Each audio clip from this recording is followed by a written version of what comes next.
আচ্ছা, আমরা আজকে ক্লাস 9-এ তরল ও বায়ুর চাপ এই সাব ইউনিটটা পড়ব। সবার প্রথমে আমাদের জানতে হবে প্রবাহী কী। প্রবাহী কথাটা থেকেই আমরা জানতে পারছি যে যে সকল পদার্থ প্রবাহিত হতে পারে তাদের আমরা প্রবাহী বলবো। যেমন তরল, বায়ু এগুলো প্রবাহিত হতে পারে, তাই এদেরকে আমরা বলবো প্রবাহী। এই প্রবাহী চাপ, ঘাত এই সকল ধর্ম আছে। তোমরা প্রায়শই শোনো যে নদী বাঁধ ভেঙে গিয়ে বন্যা হয়েছে। আমাদের হাওড়া জেলায় তো উদয়নারায়ণপুরে প্রতি বছরই প্রায় বন্যা হয়। তো এই বন্যা হওয়ার কারণটা কি? নদী বাঁধ ভেঙে যাওয়ার কারণটা কি? তার কারণ বর্ষাকালে নদীর জলের পরিমাণটা বেড়ে যায়, বেড়ে গিয়ে বাঁধের উপর অতিরিক্ত বল প্রয়োগ করে, তার ফলে বাঁধটা ভেঙে যায়। তো কোনো তলের উপর লম্বভাবে যদি বল প্রযুক্ত হয় তখন সেই বলটাকে আমরা বলি ঘাত। তার মানে ঘাত হলো এক ধরনের লম্বভাবে প্রযুক্ত বল। তাহলে ঘাতের একক আমরা পেয়ে যাব। ঘাত যদি বল হয় তাহলে বলের এককই হবে ঘাতের একক। তাহলে সিজিএস পদ্ধতিতে ঘাতের পরম একক হবে ডাইন। তার কারণ আমরা পড়েছিলাম বলের সিজিএস একক ডাইন, এসআই একক নিউটন। তার মানে ঘাতেরও সিজিএস পদ্ধতিতে পরম একক হলো ডাইন, আর এসআই পদ্ধতিতে পরম একক হলো নিউটন। অভিকর্ষীয় একক কি? সিজিএস পদ্ধতিতে গ্রাম ভার আর এসআই পদ্ধতিতে কিলোগ্রাম ভার। এবারে পরম এককের সঙ্গে অভিকর্ষীয় এককের সম্পর্ক আমরা জানি। 1 কিলোগ্রাম ভার সমান কত নিউটন? 9.8 নিউটন। আর 1 গ্রাম ভার সমান 980 ডাইন। এবারে আমরা দৈনন্দিন জীবনে দেখেছি যে তোমাকে একটা পাউরুটি কাটতে দেয়া হলো একটা ভোঁতা ছুরি দিয়ে, আর আরেকজনকে একটা ধারালো ছুরি দিয়ে, তোমার ভাইকে একটা ধারালো ছুরি দিয়ে পাউরুটি কাটতে দেয়া হলো। কে তাড়াতাড়ি ভালোভাবে পাউরুটিটা কেটে ফেলতে পারবে? ভাই। তাকে ধারালো ছুরি দেয়া হয়েছে, সে ওটা দিয়ে তাড়াতাড়ি পাউরুটিটা কেটে ফেলতে পারবে। কেন? তার কারণ হচ্ছে ভাইয়ের কাছে ধারালো ছুরি আছে। তার মানে ধারালো ছুরি মানে তার ক্ষেত্রফলটা কম, ছুরির ক্ষেত্রফলটা কম। আমরা জানি ক্ষেত্রফল যদি কম হয় তাহলে তার উপর বেশি চাপ প্রয়োগ করা যায়। সেই জন্য সে ছুরি দিয়ে পাউরুটির ওপর বেশি চাপ প্রয়োগ করতে পেরেছে, ফলে সে ভালোভাবে পাউরুটিটা তাড়াতাড়ি কাটতে পেরেছে। তার মানে চাপ যদি আমরা সংজ্ঞায়িত করতে চাই তাহলে আমরা এটা বলতে পারি যে কোনো তলের একক ক্ষেত্রফলের উপর লম্বভাবে প্রযুক্ত বলকে আমরা চাপ বলবো।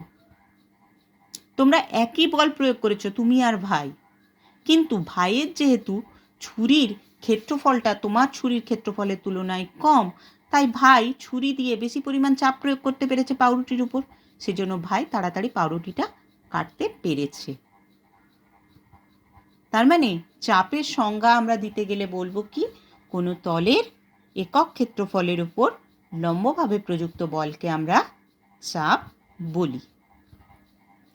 আচ্ছা দেখো, বল হচ্ছে একটা ভেক্টর রাশি, কিন্তু চাপ হচ্ছে একটা স্কেলার রাশি। চাপ সমান কি? বল বাই ক্ষেত্রফল। তাহলে আমরা একক চাপের একক জানতে পেরে যাব, বলের একক বাই ক্ষেত্রফলের একক। তাহলে সিজিএস পদ্ধতিতে চাপের একক কত পাবো? সিজিএস পদ্ধতিতে বলের একক ডাইন, আর ক্ষেত্রফলের একক কি? Centimetre square. তাহলে সিজিএস পদ্ধতিতে চাপের একক পাবো ডাইন পার সেন্টিমিটার স্কোয়ার বা ডাইন পার বর্গ সেমি। আর এসআই পদ্ধতিতে বলের একক নিউটন, তাহলে নিউটন বাই বর্গ মিটার, বা একে আমরা বলে থাকি পাস্কাল। সিজিএস এবং এসআই পদ্ধতিতে চাপের মধ্যে সম্পর্ক কি? 1 পাস্কাল সমান 10 ডাইন পার সেমি স্কোয়ার। আর চাপ আর ঘাতের মধ্যে তাহলে সম্পর্ক কি? চাপ যদি বল বাই ক্ষেত্রফল হয় তাহলে বল মানে তো ঘাত, তাহলে চাপ সমান কি? ঘাত বাই ক্ষেত্রফল। তাহলে ঘাত সমান হবে চাপ ইন্টু ক্ষেত্রফল। চাপের মাত্রীয় সংকেতটা আমাদের বলা হয়নি, চাপের মাত্রীয় সংকেতটা তোমরা একটু দেখে নাও, তোমাদের মাত্রা আমি ক্লাসরুমে শিখিয়েছিলাম। বলের মাত্রা বাই ক্ষেত্রফলের মাত্রা, বলের মাত্রা আমরা জানি mL/2, আর ক্ষেত্রফলের মাত্রীয় সংকেত L/2। তাহলে চাপের মাত্রীয় সংকেত হলো mL/1T2। এবারে তোমাদের যেটা জানতে হবে সেটা হচ্ছে প্রবাহীর অভ্যন্তরে কোনো বিন্দুতে চাপ। একটা প্রবাহীর মধ্যে যে কোনো বিন্দুতে কত চাপ থাকে, সেই প্রবাহী ওই বিন্দুতে কতটা চাপ প্রয়োগ করে, সেটা আমরা কিভাবে নির্ণয় করব। আমরা দেখো এখানে একটা চিত্র এঁকেছি, যেই চিত্রে দেখো একটা বিন্দু নেওয়া হয়েছে পি বিন্দু। ওই পি বিন্দুর চারিদিকে আমি এ ক্ষেত্রফল বিশিষ্ট একটা অনুভূমিক তল কল্পনা করেছি। এই পি বিন্দুটা কোনখানে অবস্থিত? দেখো ওই যে পাত্রের মধ্যে জলের উপরিতল আছে, সেই উপরিতল থেকে এইচ গভীরতায় পি বিন্দুটা আছে। আর যে তরলটা নিয়েছি সেই তরলটার ঘনত্ব ধরে নিয়েছি ডি।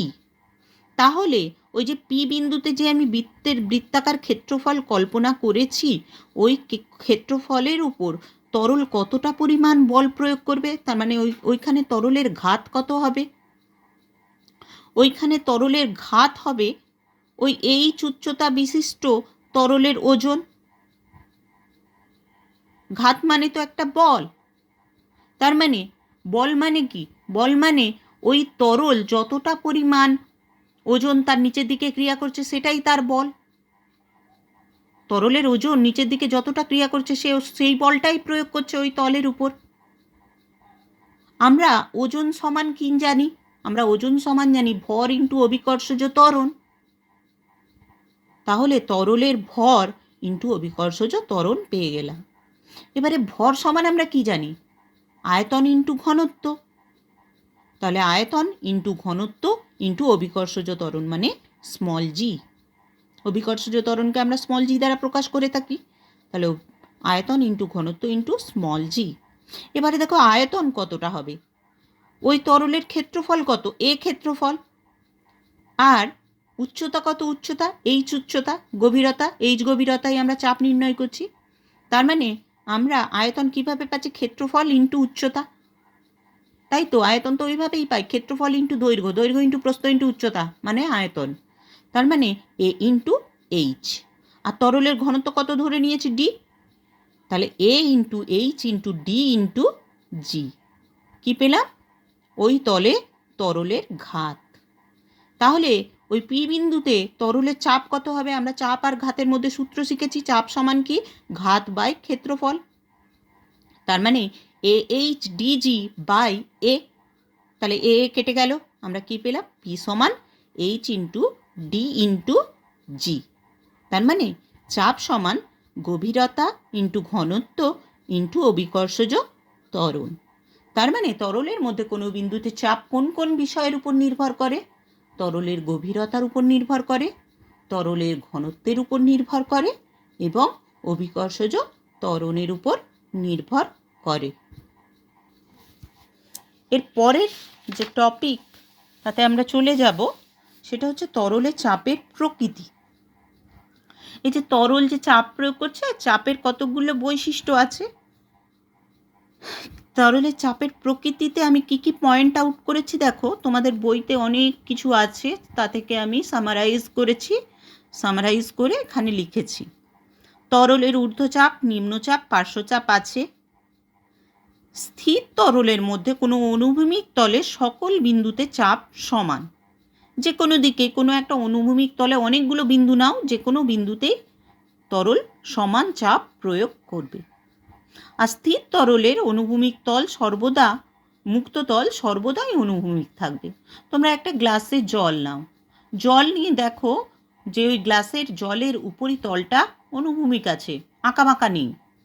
এবার আমি গ্লাসটাকে একটু নাড়িয়ে দিলাম, তাহলে জলটা কি হবে? জলটা অস্থির সাম্যে থাকবে, অর্থাৎ জলটা এলোমেলোভাবে থাকবে। জলটা আবার যখন স্থির অবস্থায় আসবে তখন দেখবে জলের উপরিতলটা আবার অনুভূমিক হয়ে গেছে। তার মানে স্থির তরলের মুক্ত তল সর্বদাই অনুভূমিক থাকবে, কখনো উঁচু নিচু অবস্থায় থাকবে না। আর স্থির তরলের মধ্যে কোনো বিন্দুতে চাপ, গভীরতা আর ঘনত্ব প্রতিটির সঙ্গে সমানুপাতিক। আগের পেজেই যেটা আমরা শিখলাম, গভীরতার সঙ্গে সমানুপাতিক। যত গভীরতা বাড়বে চাপ তত বাড়বে, বা তরলের ঘনত্ব যত বাড়বে চাপ তত বাড়বে। এই নিয়ে একটা প্রশ্ন থাকে অনেক সময় যে বাঁধের উপরের অংশের তুলনায় নিচের অংশ তলদেশ বেশি চওড়া করা হয় কেন? তার কারণ বাঁধের উপরের অংশের তুলনায় তলদেশের গভীরতাটা বেশি, আর আমরা জানি গভীরতা বাড়লে কি হয়? চাপ বাড়ে। তার ফলে বাঁধের উপরের অংশের তুলনায় বাঁধের তলদেশে নদীর জলের চাপটা বেশি পড়ে। নদীর জলের এই চাপ যাতে বাঁধ সহ্য করতে পারে, তাই বাঁধের তলদেশটা উপরের অংশের তুলনায় বেশি চওড়া করা হয়। এরকম অ্যাপ্লিকেশন বেসড প্রশ্ন কিন্তু আসে। এরপরে অভিকর্ষহীন স্থানে তরলের চাপ শূন্য। আমরা চাপের রাশিমালাই দেখেছি H*D*G। অভিকর্ষজ ত্বরণ আছে, তাহলে যেখানে অভিকর্ষ নেই, অভিকর্ষহীন স্থান, সেখানে অভিকর্ষজ ত্বরণের মান 0, তাহলে সেখানে চাপ কত হবে? 0 হবে। সেই জন্যই অভিকর্ষহীন স্থানে তরলের চাপ শূন্য। এবারে যে টপিকটা আমরা আলোচনা করব সেটা হচ্ছে প্রমাণ বায়ুমণ্ডলীয় চাপ। আমাদের চারপাশে বায়ুমণ্ডল আছে, এই বায়ুমণ্ডলও চাপ প্রয়োগ করে। প্রমাণ বায়ুমণ্ডলীয় চাপের সংজ্ঞায় কতগুলো নির্দিষ্ট পয়েন্ট আমরা উল্লেখ করব, যে পয়েন্টগুলো খুব ইম্পর্টেন্ট। এগুলো না বললে কিন্তু সংজ্ঞাটা ক্লিয়ার হবে না, সংজ্ঞাটা ঠিক হবে না। সেটা কি? সমুদ্রপৃষ্ঠে 45 ডিগ্রি অক্ষাংশে 0 ডিগ্রি সেন্টিগ্রেড উষ্ণতায় 76 সেন্টিমিটার উচ্চ পারস্তম্ভের চাপকেই আমরা বলে থাকি প্রমাণ বায়ুমণ্ডলীয় চাপ। এই প্রমাণ বায়ুমণ্ডলীয় চাপের মান কত? প্রমাণ বায়ুমণ্ডলীয় চাপের মান হচ্ছে H*D*G। 76 সেমি পারস্তম্ভের চাপ, তাহলে H এর মান 76, D পারদের ঘনত্ব 13.6 এবং G মানে হচ্ছে 980 ডাইন পার সেমি স্কোয়ার চাপের একক। তাহলে আমরা পাচ্ছি কি 1 অ্যাটমসফিয়ারিক প্রেশার সমান 1.013 × 10⁶ ডাইন পার সেমি স্কোয়ার। আমরা জানি ব্যারোমিটার হচ্ছে বায়ুর চাপমাপক যন্ত্র। ব্যারোমিটারের সাহায্যে আমরা বায়ুমণ্ডলের চাপ মেপে থাকি, বায়ুর চাপ মেপে থাকি। এই ব্যারোমিটারের সাহায্যে আমরা আবহাওয়ার পূর্বাভাস নির্ণয় করতে পারি। কিভাবে? ব্যারোমিটারে পারস্তম্ভের উচ্চতার উপর নির্ভর করে আমরা আবহাওয়ার পূর্বাভাস নির্ণয় করে থাকি। ব্যারোমিটারের পারস্তম্ভের উচ্চতা যদি খুব দ্রুত হ্রাস পেয়ে যায়, হঠাৎ দ্রুত হ্রাস পেয়ে যায়, তাহলে আমরা বুঝবো ওই স্থানে নিম্নচাপের সৃষ্টি হয়েছে, অর্থাৎ ঝড় হতে পারে। আর ব্যারোমিটারের পারস্তম্ভের উচ্চতা যদি ধীরে ধীরে হ্রাস পায়, তাহলে বুঝবো ওই স্থানে বৃষ্টি হতে পারে।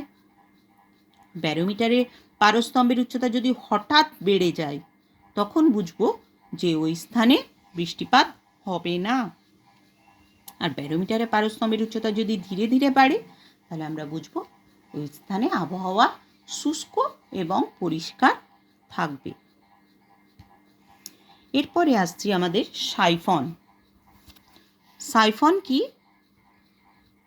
সাইফন হলো এমন একটা যন্ত্র যার সাহায্যে আমরা পাত্রকে না নাড়িয়ে বায়ুমণ্ডলের চাপের সাহায্যেই কোনো এক পাত্রের তরলকে অন্য পাত্রে স্থানান্তরিত করতে পারি। সাইফন ক্রিয়া কখন অ্যাপ্লিকেবল হবে, কখন? সেই শর্তটা কি? এই ক্রিয়া শুধু বায়ুপূর্ণ স্থানে হয়, বায়ুশূন্য স্থানে এটি ক্রিয়া করে না। আর যে পাত্র থেকে আমরা তরল স্থানান্তরিত করব সেটিতে নলের ছোট বাহু রেখে অপেক্ষাকৃত উঁচু স্থানে রাখতে হবে, আর নলের বড় বাহুটা নিচু স্থানে রাখা পাত্রে রাখতে হবে। আরেকটা শর্ত কি? উঁচু স্থানে রাখা পাত্রে তরল তল থেকে নলে ছোট বাহুর উচ্চতা তরলকে বায়ুমণ্ডলীয় চাপ যে উচ্চতা পর্যন্ত তুলতে পারে তার থেকে কম হতে হবে। এই সাইফনের ব্যবহারিক প্রয়োগ আমরা কোথায় দেখতে পাই?